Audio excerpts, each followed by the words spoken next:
अस्सलाम वालेकुम dear students. तो जैसा कि आपको पता है कि हमने न्यू 9th क्लास का कोर्स स्टार्ट किया हुआ है और अब हम उसकी 5.2 एक्सरसाइज जो है उसको डिस्कस कर रहे थे। पिछली वीडियो में हमने पढ़ा कि किस तरह से हम लोग मैक्सिमम वैल्यू निकालते हैं किसी भी फंक्शन की अकॉर्डिंग टू गिवन कॉन्स्ट्रेंट्स। किस तरह हम लोग ड्रा करते हैं उसे एक्स वाई प्लेन में और किस तरह हम उसका जो कॉमन रीजन है उसको निकालते हैं, कॉर्नर पॉइंट्स निकालते हैं और फिर मैक्सिमम वैल्यू निकालते हैं। तो आज की वीडियो में हम सीखने वाले हैं कि मिनिमम वैल्यू कैसे निकालते हैं। सिमिलरली वही स्टेप्स हैं, उसी तरह ही करना है। तो आइए शुरू करते हैं हम लोग। सबसे पहले वाली इनइक्वालिटी को उठाएंगे हम लोग और सिंपल ऐसे लिख लेंगे कि हमारे पास इनइक्वालिटी नंबर 1 है। इसकी एसोसिएटेड इक्वेशन निकालनी है हमने। एसोसिएटेड इक्वेशन का मतलब क्या होता है कि जब बस गिवन इनइक्वालिटी होती है ना, उसको आप एज ए इक्वालिटी ट्रीट करते हो कि x + y = 3। फिर अपने x इंटरसेप्ट या y इंटरसेप्ट करना होता है। वो आप पे डिपेंड करता है कि आपने x इंटरसेप्ट करना है कि y। x इंटरसेप्ट का मतलब होता है y = 0। इसमें y = 0 पुट करेंगे तो x = 3 आ जाएगा और जो आपको x और y का पेयर मिलेगा बेटा जी वो होगा 3 और 0। ये हम बहुत दफ़ा पहले भी सोल्व कर चुके हैं। इस तरह आगे चलते हैं हम लोग y इंटरसेप्ट पे। y इंटरसेप्ट का क्या मतलब होगा कि y इंटरसेप्ट का मतलब होगा कि x = 0 है। अगर x = 0 है इसमें तो हमारे पास y क्या है बेटा, y = 3 आ जाएगा, है ना।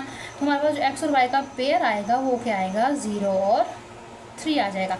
एक पेयर ये मिल गया है, एक पेयर ये मिल गया है। नेक्स्ट आपको पता है टारगेट हमारा होता है टेस्ट पॉइंट का। टेस्ट पॉइंट हमने जो होता है ना 0 0, इसको हमने पुट करना होता है 1 में। 1 मतलब कि इनइक्वालिटी जो है ये वाली उसमें।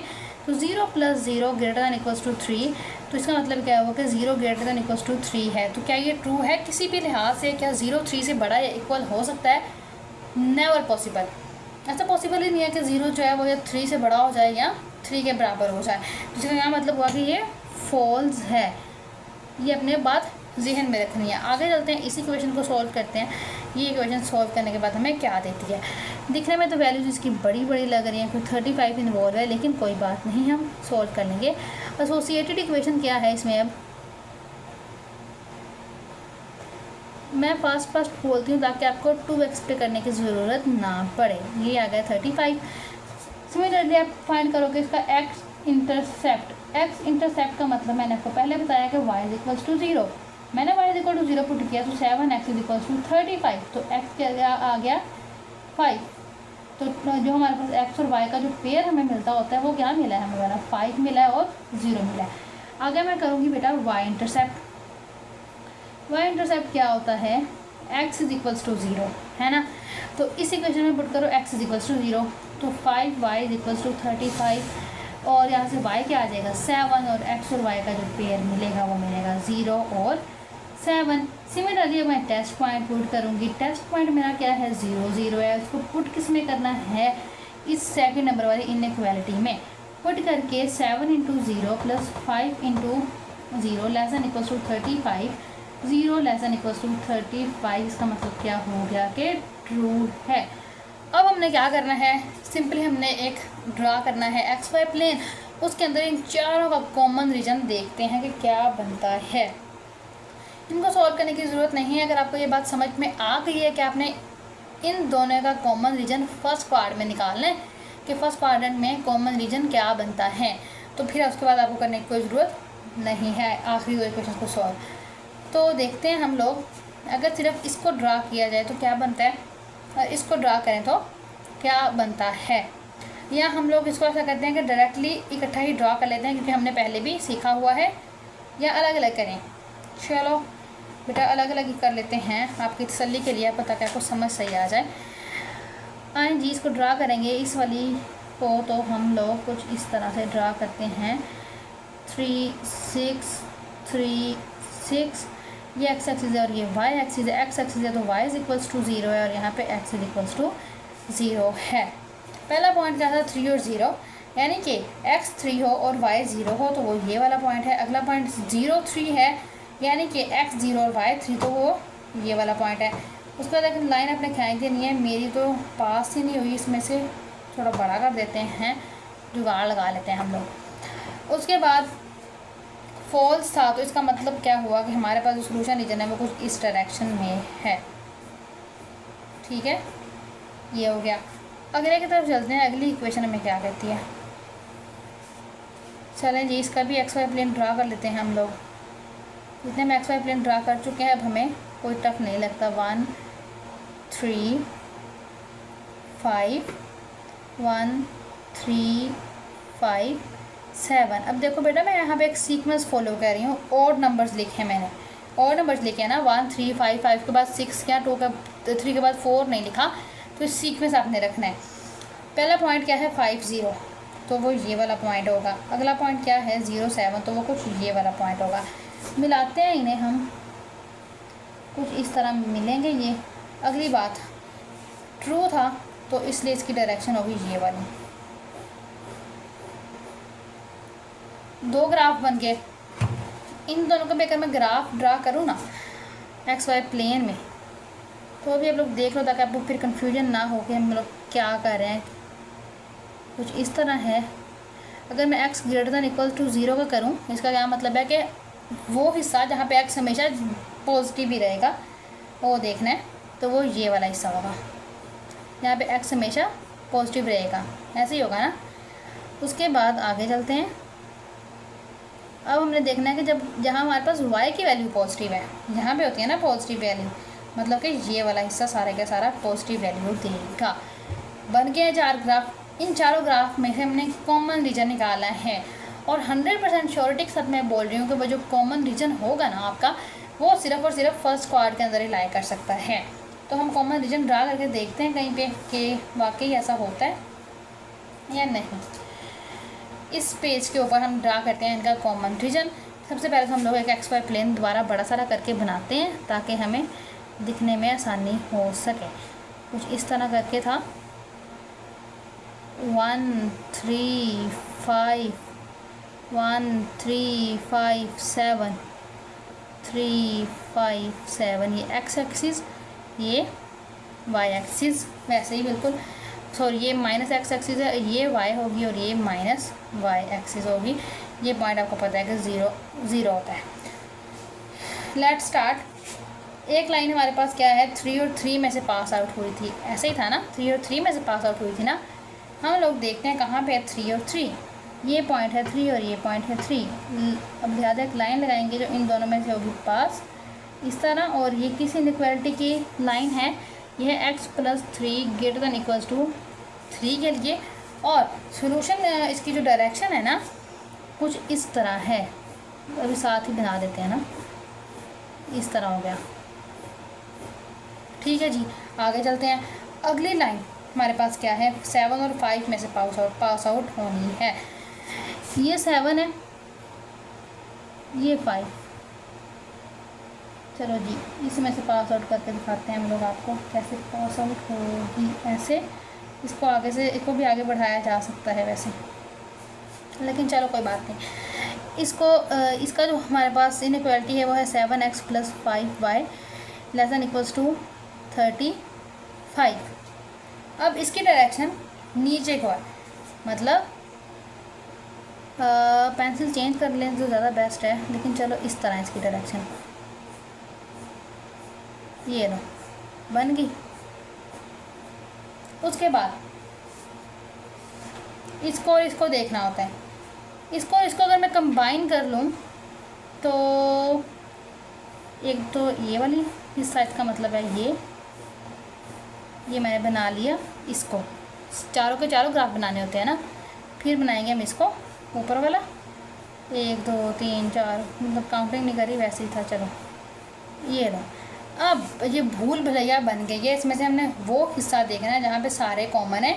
इससे पहले मैंने आपको एक ट्रिक बताई थी कि आपने सिर्फ ये जो आंसर होगा ना वो सिर्फ और सिर्फ यहाँ पे कहीं पे लाई कर रहा होगा, तो थोड़ा सा देखने से हमें आइडिया हो जाता है कि हमारा जो आंसर है ना वो कहाँ पे लाई करता है। वो बेटा जी यहाँ पे लाई करता है, यहाँ से यहाँ ये वाला हिस्सा, और कुछ ये वाला हिस्सा एक ऐसा हिस्सा है जहाँ पे चारों ग्राफ आए हैं।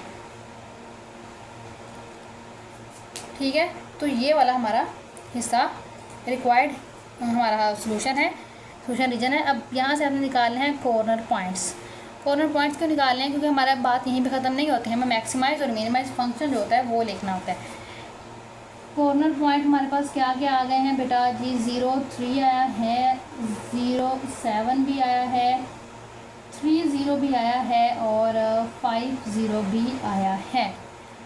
मिनिमम वैल्यू निकालनी है कि हमारे पास फंक्शन की वैल्यू मिनिमम कहाँ पे आती है। फंक्शन क्या है हम लोग देख लेते हैं। अभी था हमारे पास फंक्शन 2x प्लस वाई, तो मैं लिख लिया है 2x प्लस वाई। सारे कॉर्नर पॉइंट्स को पुट करके देखना है। 0 3 आएगा, 2 इंटू 0 प्लस 3 तो आंसर आ गया 3। एफ ऑफ 0 7 आएगा तो आंसर आ जाएगा सिंपल 7। एफ ऑफ 3 0 आएगा तो x की जगह पे 3 और y की जगह पे 0 तो आंसर आ गया 6। और एफ ऑफ 5 इंटू 0 आएगा तो बेटा जी आ जाएगा 2 इंटू 5 प्लस 0 तो आंसर आया 10। तो this is the minimum value, क्योंकि हमने इसमें मिनिमम वैल्यू ही निकालनी थी तो हमने निकाल दिया बिल्कुल। ठीक है जी, तो ये हमारे पास रिक्वायर्ड सोल्यूशन है, रिक्वायर्ड क्वेश्चन है, जो कुछ भी था। अब ना यहाँ पे एक जो बहुत इंपॉर्टेंट बात है वो ये कि अगर हम लोग ना इन दो को यूज़ नहीं भी करते, फॉर एग्ज़ाम्पल ऑल्टरनेट ग्राफ बनाने का तरीका बताती हूँ आपको। इस तरह 1 3 5 1 3 5 7 1 3 5 7 1 3 5 3 और 3 वाली लाइन देखनी है आपने, पहले ड्रा कर लेनी है, फिर 7 और 5 पर कर ली ना। उसके बाद देखो एक की डायरेक्शन इस तरह थी ना, सॉरी बेटा, एक की डायरेक्शन किस तरह थी, 7 और 5 वाले की डायरेक्शन इस तरह थी, है ना, और इस वाले की डायरेक्शन इस तरह थी। तो दोनों कॉमन कहाँ पे थे, यहाँ पे, ये दोनों में कॉमन था ना। और उसके बाद आपने क्या करना होता है कि इस फर्स्ट वाले हिस्से में जो कॉमन चीज़ होगी ना वो ले लेनी होती है। ये मतलब कि अगर हम लोग लास्ट वाले दो ग्राफ ना भी ड्रा करें, जहन में ये रख लें कि फर्स्ट पार्ट चूज़ करना है, तभी हम लोग कर सकते हैं। पहले डिब्बे में से जो कॉमन होगा वो ले लेना होता है। ठीक है जी, ये भी हमने क्वेश्चन कर लिया complete. Question number 4। Question number 4 के बाद हम लोग चलते हैं क्वेश्चन नंबर 6 की तरफ, जो कि होपफुली लास्ट क्वेश्चन है। क्वेश्चन नंबर 6, इसमें ना पहले हम क्या कर रहे थे, या तो मैक्सिमम वैल्यू थी या मिनिमम वैल्यू थी। अब मैक्सिमम और मिनिमम दोनों निकालनी है, लेकिन अगेन मैं आपको बता दूँ कि परेशान होने वाली बात नहीं है, क्योंकि हम लोग क्वेश्चन जब हल कर रहे होते हैं, ये देखो इस क्वेश्चन में भी ना हमें सिर्फ मिनिमम वैल्यू चाहिए थी, इसलिए हमने 3 ले लिया। अगर हमें ये कहा होता कि मैक्सिमम वैल्यू भी निकाल दो तो हम कह देते हैं कि जी 10 मैक्सिमम है, क्योंकि सबसे ज़्यादा बड़ी वैल्यू तो यही है ना। सिमिलरली इस क्वेश्चन में भी यही होने वाला है, मैक्सिमम और मिनिमम वैल्यू निकालनी है। सिंपल उसी मेथड से हम सॉल्व करेंगे और लास्ट में हम लोग देख लेंगे कौन सी वैल्यू मैक्सिमम है और किस पॉइंट पे मिनिमम है। तो चलो जी बेटा स्टार्ट करते हैं सोल्यूशन में। सबसे पहले आप लोग एक इनइक्वालिटी को लिख लो जिसको हम लोग डील करने वाले हैं। मैं पहले को लिख रही हूँ और इसको नाम दे रही हूँ 1 का। सबसे पहले आपने वही लिखना होता है कि एसोसिएटेड इक्वेशन। एसोसिएटेड इक्वेशन का अगेन मतलब ये है कि इनइक्वालिटी को एज अ इक्वालिटी आपने यूज़ करना होता है। फिर आपने एक्स इंटरसेप्ट या वाई इंटरसेप्ट लेना होता है, तो आप जो आपको सही लगे। एक्स इंटरसेप्ट का मतलब y इज इक्वल टू 0 होगा, तो 3x इज इक्वल टू सिर्फ 15 आएगा और x की वैल्यू हमारे पास सिर्फ और सिर्फ आ जाएगी 5, और हमारे पास जो x y का पेयर होता है ना वो आ जाएगा 5 और 0। आगे हम लोग लेंगे इसका y इंटरसेप्ट। y इंटरसेप्ट का आपको मतलब पता है कि ये होता है x इज इक्वल्स टू 0, तो 5y इज इक्वल्स टू 15 आ जाएगा, और y क्या आ जाएगा 3, और x और y का जो पेयर है ना बेटा वो आ जाएगा सिंपल 0 और 3। उसके बाद टेस्ट पॉइंट। अब मैं तेज़ से सिर्फ इसलिए बोल रही हूँ क्योंकि हम लोग बहुत सारे क्वेश्चंस कर चुके हैं, तो अब आपको समझ आ जाने चाहिए। टेस्ट पॉइंट की तरफ चलते हैं। टेस्ट पॉइंट होता है हमारे पास 0 0। आपने इसको पुट करना होता है, पुट इन 1 क्या है मेरे पास, इनइक्वालिटी है। 3 into 0 plus 5 into 0 greater than equals to 15। क्या कभी 0 15 से बड़ा हो सकता है? नहीं, तो इसका क्या मतलब हुआ कि ये फॉल्स है। ठीक है जी, आगे चलते हैं। ये पहले इसका ग्राफ बना लेते हैं, ठीक है, तो ताकि इसका काम तो ख़त्म होना। इसको हम एक्स वाई प्लेन में ड्रा करते हैं। कैसे करेंगे हम लोग इसको ड्रा करेंगे 1 3 5 1 3 5 करके, ये एक्स एक्सिस और ये वाई। देखो जी 5 0 वाला पॉइंट कि जहाँ पे हमारे पास x की वैल्यू 5 और y 0, 0 3 वाला पॉइंट यहाँ पे x 0 और y 3, तो ये है। और ये लो भाई इस तरह होगा। फॉल्स होने की वजह से जो सोल्यूशन रीजन होगा, आपको अब मुझसे ज़्यादा पता है कि वो कुछ इस डायरेक्शन में ही होगा। आगे चलते हैं, इस वाली इनइक्वालिटी को सॉल्व करते हैं हम लोग। इसमें क्या है,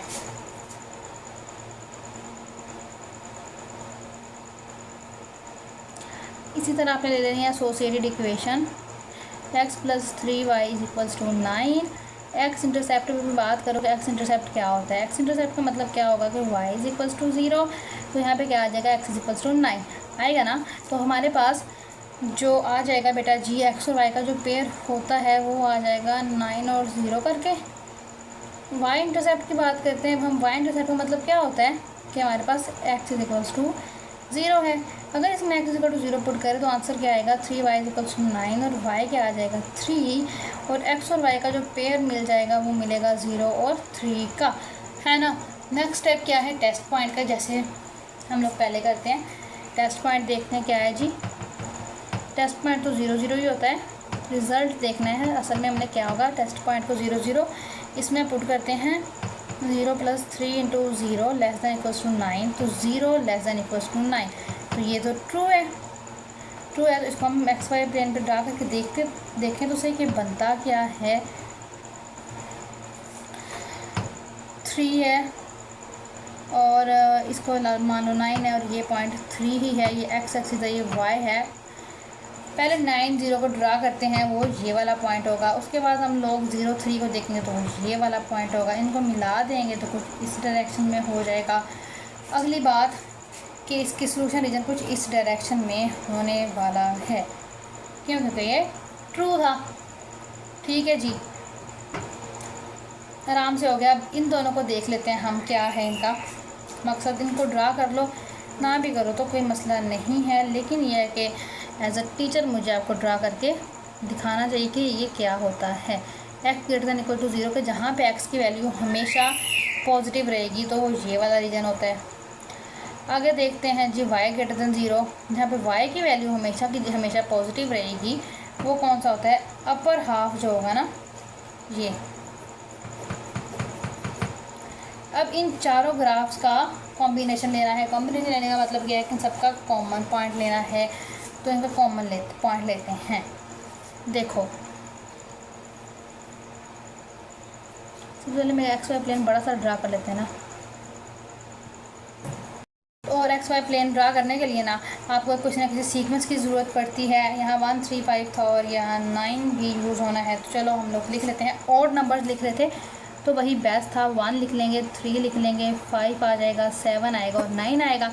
1 आएगा, 3 आएगा, 5 आएगा, 7 आएगा, इतने पहुँचने। चलो उसके बाद ये पॉइंट आपको पता है बेटा कि 0 0 ही होता है। अब हम देख लेते हैं लाइनें कि किस हिसाब से हमारे ग्राफ थे। एक था जो हमारा 3 और 5 में से पास आउट हो रहा था, तो यहाँ पे आप पॉइंट लोगे 3 वाला और यहाँ पे आप पॉइंट लेने वाले 5 वाला, और इसमें से पास आउट कर दो कुछ इस तरह करके। ये किस इक्वेशन की वजह से आया है वो इक्वेशन भी आप लोग लिख दो, वो है 3x + 5y > 15। उसके बाद नेक्स्ट जो है आप यहाँ देख सकते हो, ये है 3 और 9 के दरमियान, तो वही वाला 3 मतलब ये वाला 3 और यहाँ से आएगा 9, तो कुछ इस तरह से इसका होगा। तो स्केल से ड्रा करोगे तो कुछ बेस्ट ही ड्रा होगा। ये इक्वेशन कौन सी थी, x + 3y <= 9, तो वो आ गई। अब इनके रीजन देख लेते हैं ना, किस किस डायरेक्शन में थे। पहले वाला जो था वो था आउटसाइड में ऐसे, दूसरे वाला था जो वो इधर था। अब मैंने आपको एक तरीका बताया है कि आगे आप नहीं भी करना चाहते तो आप लोग लिख दो कि सोल्यूशन रीजन पता है कौन सा है, ये वाला। कैसे पता चला, मैंने ना जब मैं इन दोनों को इस पर ड्रा करूँगी ना तो आंसर यही आने वाला है। मैं आपको ड्रा करके दिखा भी देती हूँ। ये वाला पहला ग्राफ ड्रा कर लिया, तो ये वाला वो रीजन है जहाँ पे वो आया है। दूसरे वाले को ड्रा कर लेते हैं, ये तो ज़रूरत ही नहीं है हमें यहाँ वाली ज़रूरत है। तो at the end of the day कौन सा रीजन मिलेगा हमें, यही वाला रीजन मिलने वाला है जिस पे मैंने पहले ही कलर कर लिया था। कॉमन देख लेना है और फर्स्ट पार्ट में देख लेना है, इनके पहले वाले हिस्से में। देखो जी, अब हम लिखते हैं इसके कॉर्नर पॉइंट्स क्या हैं। कॉर्नर पॉइंट्स की बात करते हैं तो वो हैं हमारे पास 0 3 9 0 एंड 5 0। एक ये कॉर्नर पॉइंट है, एक ये कॉर्नर पॉइंट है और एक ये कॉर्नर पॉइंट है। अब हम फंक्शन लिखते हैं कि जिसकी हमने वैल्यू फाइंड करनी थी, मिनिमम भी और मैक्सिमम भी, तो वो है f of x y is equals to 3x plus y. F of x y की जगह पे जेड भी लिख सकते हैं, कोई मसला नहीं होता। पहले 0 3 को पुट करेंगे, यानी कि x की जगह पे 0 और y की जगह पे 3, तो आंसर आया 3। फिर आप लोग 9 और 0 को पुट करोगे, यानी कि x की जगह पे 9 और y की जगह पे 0, 27 आ गया। उसके बाद 5 और 0 है, यानी कि x की जगह पे 5 और y की जगह पे 0, तो 15 आ गई है तीनों वैल्यूज़। ये वैल्यू है मैक्सिमम और ये वैल्यू है मिनिमम। तो बस हमने ये बताना था। हम ये लिखेंगे कि मैक्सिमाइज किस पे होगा ये फंक्शन, यानी कि इसकी मैक्सिमम वैल्यू होगी एट 90 पे, और अगर हम मिनिमाइज देखेंगे कि किस पॉइंट पे होगा, यानी कि मिनिमम वैल्यू जो होगी वो होगी 0 और 3 पे। तो यहाँ पे हमारा होता है चैप्टर नंबर 5 एंड कंप्लीट। तो अगर आपको कुछ समझ नहीं आई तो आप किसी कमेंट सेक्शन में पूछ सकते हैं। बाकी आप लोग स्क्रीनशॉट्स भी ले सकते हैं, नोट्स बना सकते हैं। बाकी हम नेक्स्ट वीडियो में हम लोग बिल्कुल ही अलग ब्रांच मैथमेटिक्स की स्टडी करेंगे। और तब तक के लिए अल्लाह हाफिज़, मिलते हैं नेक्स्ट वीडियो में।